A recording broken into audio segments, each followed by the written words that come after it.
И снова здравствуйте, меня зовут Павел. Сегодня я хотел обзор на канале Каменмастер посвятить одной печке. На самом деле вы видите в кадре 3 печи, но хочу рассказать я вам в первую очередь про одну из этих печей. Здесь стоит печь Пламень Дора. Ну, я не выставлял ее в двух модификациях, она бывает совершенно одинакового вида, внешнего цвета, конструкции, модель Дора 8 и Дора 10. Здесь стоит Дора 10 модель, Дора 8 просто вот настолько ниже. То есть единственное отличие – это высота. Для чего я поставил здесь 3 печи? Во-первых, Мистраль. Это по сути старшая печь, чуть выше Доры в линейке Пламень. Я ее поставил здесь, чтобы вы могли сравнить габаритные размеры, то есть увидеть, что отличия как бы небольшие. По устройству они тоже практически минимальные, но по этой печи я снял обзор, я дам на него ссылку, там где я ее полю. То есть можно будет посмотреть вживую, как эта печь работает. Точно то же самое, один в один, без всяких изменений, будет работа, регулировки и все остальное у серии Дора. И печь Тренк я поставил здесь тоже для сравнения масштаба, чтобы вы могли увидеть ее габариты. Почему? Потому что эти печи, вот эту и вот эту, очень часто выбирают заказчики, скажем так, как варианты установки в одно и то же помещение. Сейчас я попытаюсь объяснить именно в чем будет преимущество для многих применений печи вот этой серии Дора. Я вообще считаю, что это очень недооцененная печь. То есть по информации, которая у меня есть, в Европе, например, продажи вот этой печи в разы больше, чем у нас, даже в масштабе их рынка. Это связано с тем, что те дома и постройки, которые используются в Европе, для них она вообще идеальна. Но у нас на самом деле ситуация похожая, но почему-то заказчики часто даже в очень небольшие помещения, там 20 квадратов, пытаются установить какие-то огромные печи с огромными стеклами, огромными габаритами, огромными корпусами, без всякой оглядки на то, что это будет просто некомфортно. То есть печи таких размеров, как, например, там Пламень Тена или даже Амити, они просто избыточны будут по теплу, занимать много места и так далее.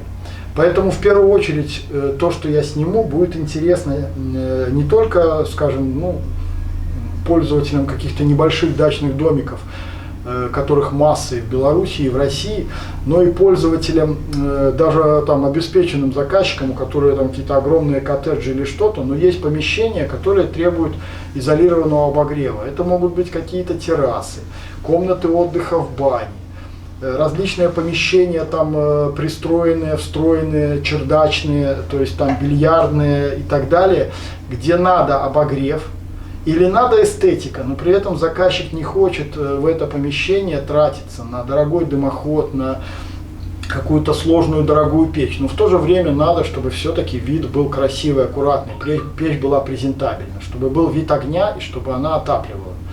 Вот для таких пользователей это видео я снимаю. Плюс я покажу ее устройство, то есть не просто вам внешне тут что-то расскажу, покажу, потому что у нее есть огромная куча преимуществ, которые люди на первый взгляд не видят, проходят мимо нее и как бы все это проходит вообще мимо. Более того, 90% монтажников и других людей, которые эту печь даже уже снимали до меня, все это прошло мимо. Все их обзоры заключались в показе, там, тут ручку подергаем, дверку открыли, поленца бросили и все, привет семье. Горит и слава богу. Нет, у нее есть очень куча интересных моментов, которые мы сейчас рассмотрим.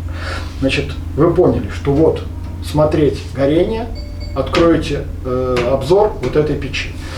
Я скорее просто показал ее для масштаба, потому что есть помещения, где она имеет преимущество, но в небольших помещениях вот у этой печи значительно больше преимуществ. Начнем с самого простого. Во-первых, стоимость печи эти тоже не зря здесь стоят, дачного такого типа. Стоимость у них практически одинаковая, то есть это около $400 цены, то есть в белорусских рублях там грубо около 800 рублей примерно, плюс-минус. И в российские рубли, я думаю, там российские пользователи с долларового эквивалента пересчитают без проблем. Значит, что я хочу про эту печь сказать. Несмотря на то, что вы видите кожух зеленый металлический, печь полностью чугунная. То есть это серьезный отопительный прибор, который может работать нон-стоп, то есть в том режиме, в котором надо, в пределах ее мощности. В данном случае 7 киловатт номинальная мощность, то есть это мощность, которой печь может продолжительное время работать. Это для модели Dora 10. И Dora 8, которая немножко ниже, мы выходим на мощность на 1 киловатт меньше. Просто за счет того, что она просто немножко ниже, и, соответственно, площадь теплоотдачи немножко меньше. При этом обе печи сертифицированы по классу А+. Что это означает, мы уже знаем. Большинство печей, сертифицированного по этому классу, имеют КПД свыше 80%. Ну, для данной модели порядка 82%. Внешне, что еще сказать? Полностью чугунная дверка со стеклом, регулятор такой, как мы видели в Мистрале, на обзоре увидим, как им пользоваться. Ручка металлическая. Огромный тольный ящик, по сути дела, отопительного класса, потому что емкость его и размер огромные. Вот. Дальше рамка за дверкой тоже у нас полностью чугунная. И очень интересная конструкция камеры сгорания, я покажу ее с более близкого вида потом, но здесь в первую очередь сейчас мы посмотрим по размеру дров, больной вопрос. Ну, стандартные так называемые евро-дрова 25, там пусть не ухмыляются некоторые пользователи, на самом деле это очень удобный формат дров, потому что он подходит почти под все в мире приборы. Очень удобный, кому не лень пилить. Она, естественно, как угодно, вдоль, поперек, туда ложится. Значит, дальше мы берем 30-ку. С ней, собственно, проблем нету. Она точно так же укладывается, так как камера сгорания в плане квадратную форму имеет в любом направлении. Ну, естественно, там и диагонально, как что угодно. Дальше у нас идет 350 размер. Это уже ближе к стандартным дровам, например, которые используются в большинстве банных печей и так далее. Здесь поперечная укладка только под наклоном. Значит, мы можем делать диагональную, в двух направлениях, по диагонали. И наклонная укладка, установка. То есть этот размер дров допустим. И я приготовил 40-ку. Ну, по ней я сразу скажу, что ее можно установить чисто теоретически. Но это, наверное, только если попалось у вас среди других дров такой размер. То есть для этой печи он избыточный. Поэтому я могу сказать, что 350-ка это однозначно без всяких проблем в пользовании, но уже предел. А так 250-300 вообще идеальное топливо. Печь, естественно, максимально современная, оснащена дожигом многорядным. Система очистки стекла, все это есть. Нижняя подача, потому что печь колосниковая, для таких печей нижняя подача является одной из основных. И очень интересная вещь, я вблизи покажу, это актуально для небольших печей. Несмотря на то, что печь в комплекте, ну, рукавичка, понятно, для пользования входит, кочерга. Кочерга это отличная вещь, вот только если в маленькой печи, например, может быстро колосник относительно заполниться сгоревшими остатками топлива, и надо открыть и пошевелить. Но те, кто там и мои обзоры видели, и реально пользуются печами, знают, что в большинстве печей, если там она горит и вы откроете дверку, будет однозначный выброс дыма. Практически там 90% вероятность этого. Здесь очень элегантное решение. Вам не надо ничего открывать. Есть рычаг. При его подвижке вперед-назад колосник вращается. Форма, увидите, камеры сгорания конусная. То есть все сделано для того, чтобы зола осыпалась в зольный ящик, сама сползала. И центральная часть колосниковой решетки, она подвижная. То есть она вращается, соответственно, очищается. И все, вам достаточно несколько раз ее подвигать, очистить, сбросить золу. То есть, по сути, на всем протяжении горения до следующей закладки топлива никаких телодвижений лишних делать не надо. В плане лезть в печку, что-то там ворочать, очищать и так далее. Все снаружи управления. По поводу опасений. Корпус, повторяю, внутри, в зоне горения, он полностью чугунный, полностью на 100%. То есть огонь взаимодействует только с чугунными деталями, никакой стали, ничего. Это я говорю скорее для тех, кто говорит, что ну, как бы в таком классе маленьких печей, наверное, мы рассмотрим там стальные печи бывают, ну там, например, из известных производителей Бавария, там Мета и так далее. Это чугун.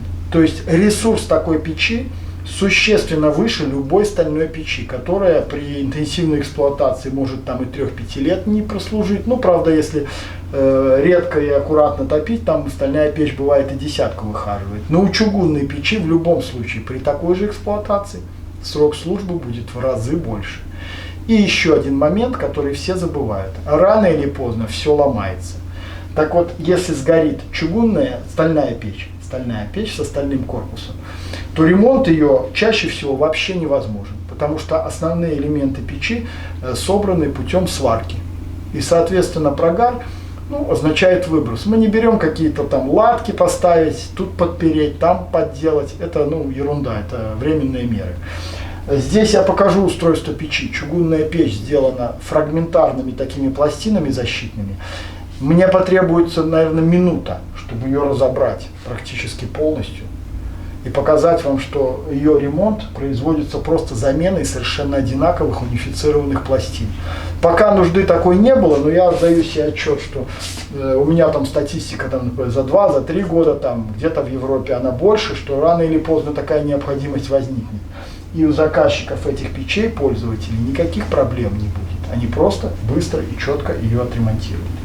Еще плюс, это уже вот эта печь и вот это. Помещение.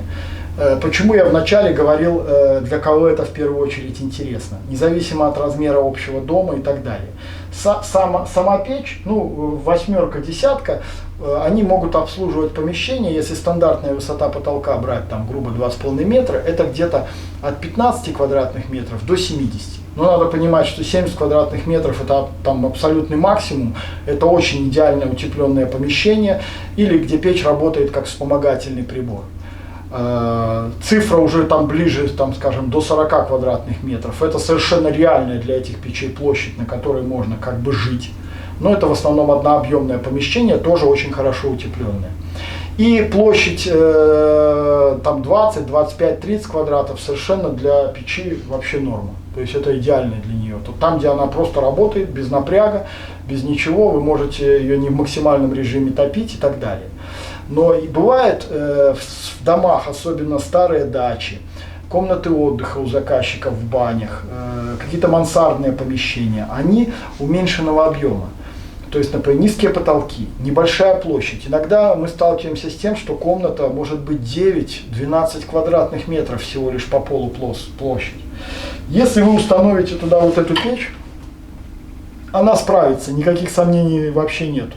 Но вы получите проблему другого рода. Вы там не сможете находиться. То есть вам придется зажимать печь до минимума, и просто внешний вид печи, там грязное стекло и так далее, вас совершенно не порадует. Если даже вам все равно на грязное стекло, то печь сама по себе полностью однокорпусная чугунная, внешний корпус прогревается до высокой температуры, я мерил, вы можете посмотреть измерения тепловизором похожих печей, это свыше 270 градусов и далеко за 300 бывает в интенсивном режиме работы. По сути, безопасное расстояние для таких печей даже по паспорту, это там 800 миллиметров, в реальности оно может быть и метр. То есть представьте, что у вас комната 3 на 3, там 3 на 4, в ней стоит печь, которая в силу безопасных расстояний от стены сбоку до мебели, до вас, она занимает 4 квадратных метра. То есть вам надо из 9 или 12 квадратных метров пола выкинуть 4 квадратных метра. Это там половина или треть помещения. Вы никак его не используете, это просто будет пустое пространство. Иногда это просто невозможно и недопустимо. И тогда вот эта печь для вас идеальна, потому что внешний корпус, это не просто крашеный металл, это эмаль. Там посмотрите ванну или печь, например, не печь, а какую-то газовую плиту или что-то, то есть где металлический лист покрыт эмалью. Во-первых, это очень красивый внешний вид, она богато смотрится. Во-вторых, эмаль здесь служит для повышения долговечности. Я сейчас еще коснусь этого. Эмалированный металл существенно долговечнее при воздействии высоких температур. То есть он не окисляется, как обычная сталь, там при температуре уже 400-420 градусов. И самое важное, он экранирует камеру сгорания. То есть посмотрите опять же горение вот этой печи. Я делаю тепловизором замеры боковых стенок. Вы увидите, что температура в 2-3 раза уменьшается на стенках, я даже кое-где мог бы рукой держаться. Это очень важно для небольших помещений, ограниченных вот таких площадей и объемов. Потому что здесь уже безопасное расстояние снижается до 400 мм от боковых, задних и так далее поверхностей. По сути, если такая печь установлена, вы теряете 2 квадратных метра пола. Это включая вот все тут спереди, с боков, сзади. То есть вы экономите вдвое площадь. Вы можете ее использовать для установки мебели, там, ходить и так далее и тому подобное.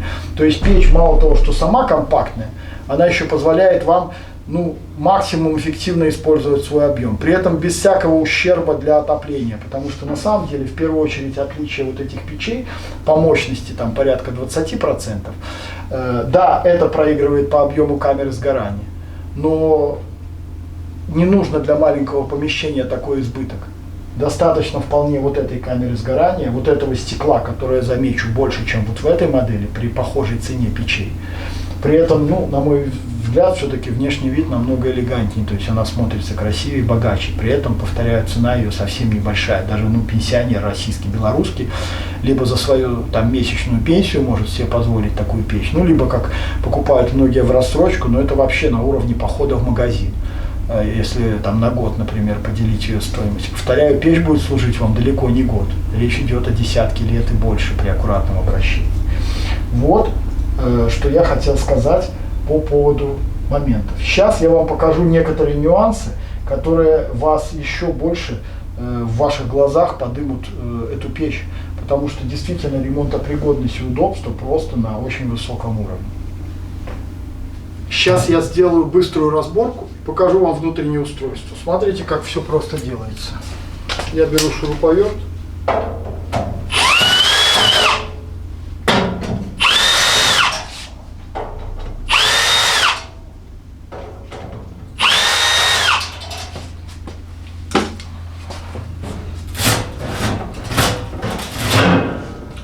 Все. Вы привели печь в положение, когда ее надо ремонтировать. Можно ремонтировать, обслуживать, чистить. На самом деле я мог для чистки поднять просто верхний лючок, все. Закрыть вопрос для обслуживания. Но я снял всю крышу. То есть все это делается мгновенно. Сейчас покажу внутрянку, и вы все поймете окончательно. Посмотрим вблизи. Во-первых, как обычно у Пламени, это высочайшее качество чугуна. То есть очень высокая. Здесь в данном случае отделка эмалью.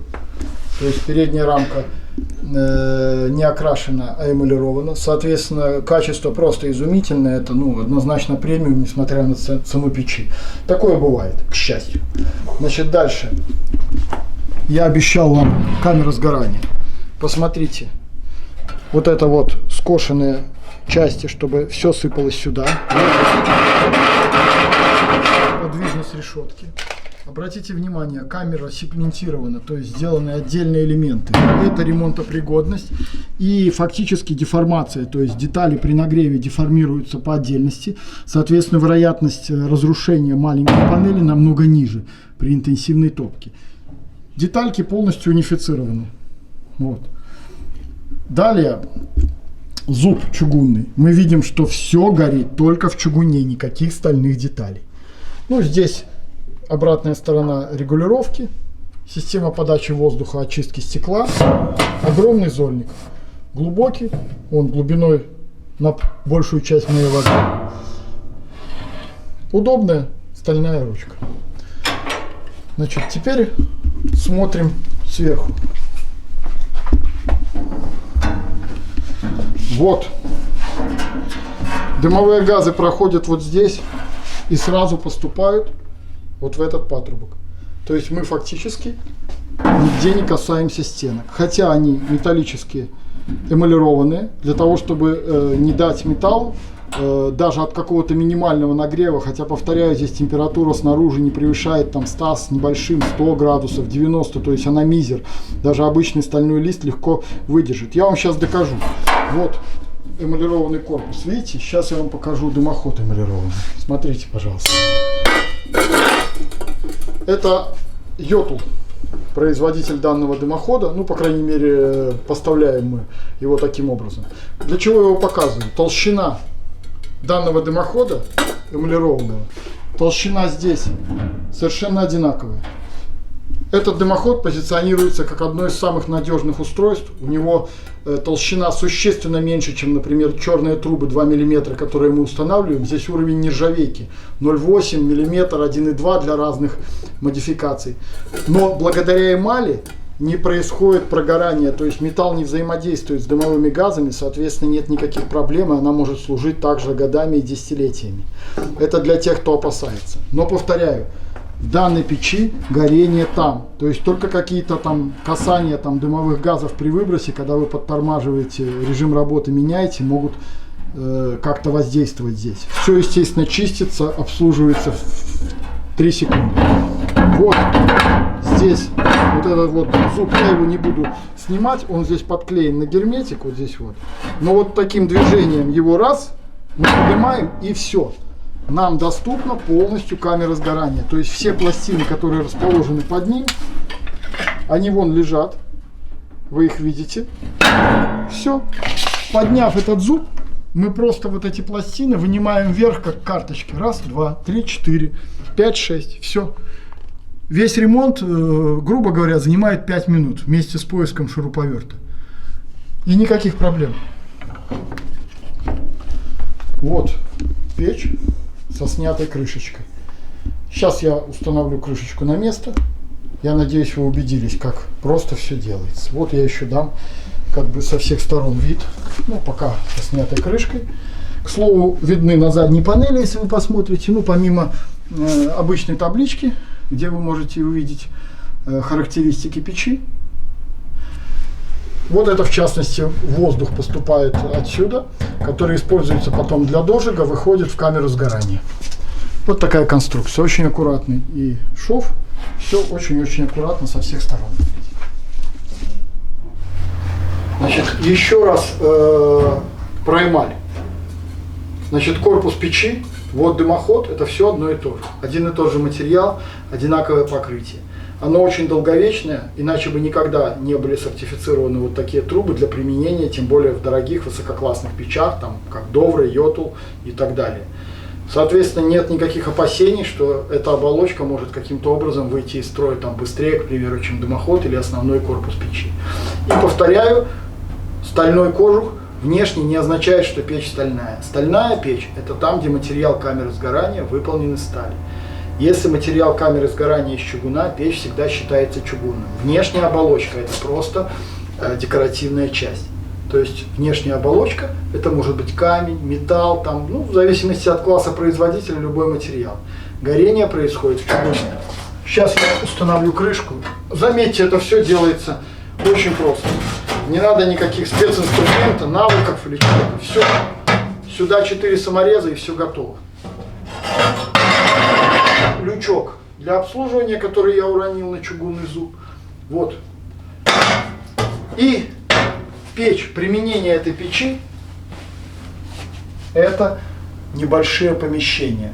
Но в то же время вы можете поставить ее, ну, как бы для отопления постоянного, на мой взгляд, вплоть до 40 квадратов, ну, для 70 скорее как вспомогательный, если у вас, ну, очень современный европейский дом.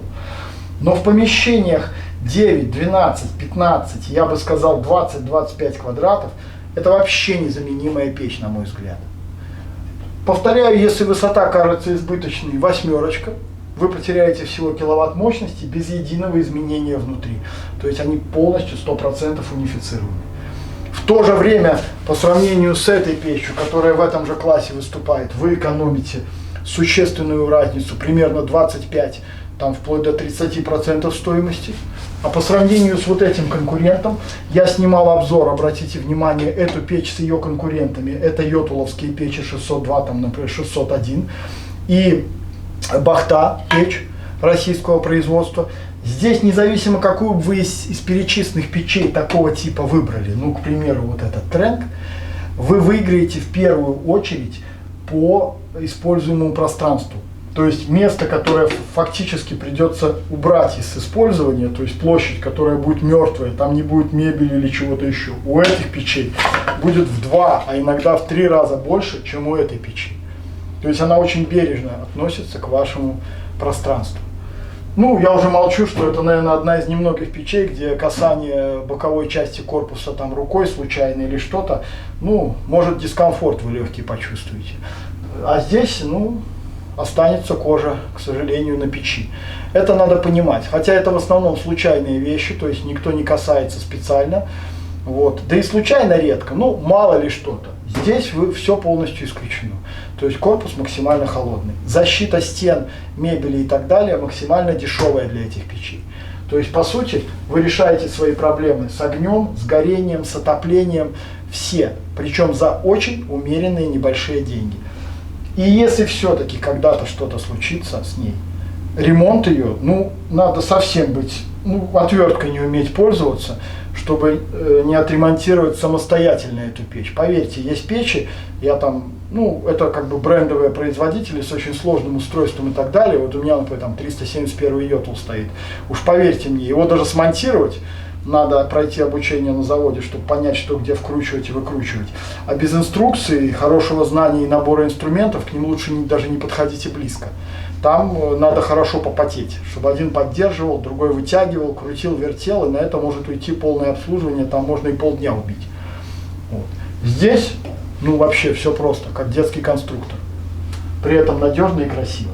Я на самом деле хотел привлечь этим видео внимание к этой печи, потому что, повторяю, она, на мой взгляд, незаслуженно недооценена в наших странах. Если в Европе понимают европейцы как раз, где надо платить много, брать мощное, большое что-то, где наоборот сэкономить, то у нас какой-то гигантомания. То есть даже если что-то маленькое помещение, маленький дом, еще что-то, все гонятся за какими-то гигантскими огромными печами, где стекла несоразмерной площади помещений. И потом многие на самом деле жалеют, то есть они не используют печь из-за постоянного перегрева помещения. Это просто некомфортно. Размещение мебели, кучу экранов надо делать. Ну, есть свои проблемы с большими вещами несоразмерными. Про эту вещь забывают. Мимо нее проходит заказчик, он почему-то как-то так, ну, печечка, ну, маленькая печечка и все. Я попытался вам сейчас рассказать все ее преимущества. И если у вас те условия, про которые я говорил, в доме, то можете даже 2 секунд не думать. За деньги, которые стоит эта печь, вы ничего не найдете. К слову, для любителей каких-то брендов или что-то, откройте в интернете, например, Nordica Supermax печь. И посмотрите на нее внимательно. Это очень брендовый производитель, там такая очень интересная у них в линейке печь. Как говорится, это будет игра, найдите 5 отличий. Но только разница в цене между печами будет близка к двухкратной. То есть в данном случае не без малейших отличий вы получите 50% экономию в стоимости. Вот, пожалуй, на этом я сегодня хотел закончить. Я надеюсь, что все, что я вам рассказал, было вам интересно. Это поможет вам в выборе печи, либо этой печи, либо каких-то аналогичных. Вы поймете, на какие детали надо обращать внимание в зависимости от характеристик вашего помещения и так далее. Если все понравилось, ставьте лайки, подписывайтесь на мой канал. Я постараюсь снять еще много интересных печей и других вещей для вас интересных. На сегодня я прощаюсь. Всего хорошего, до свидания.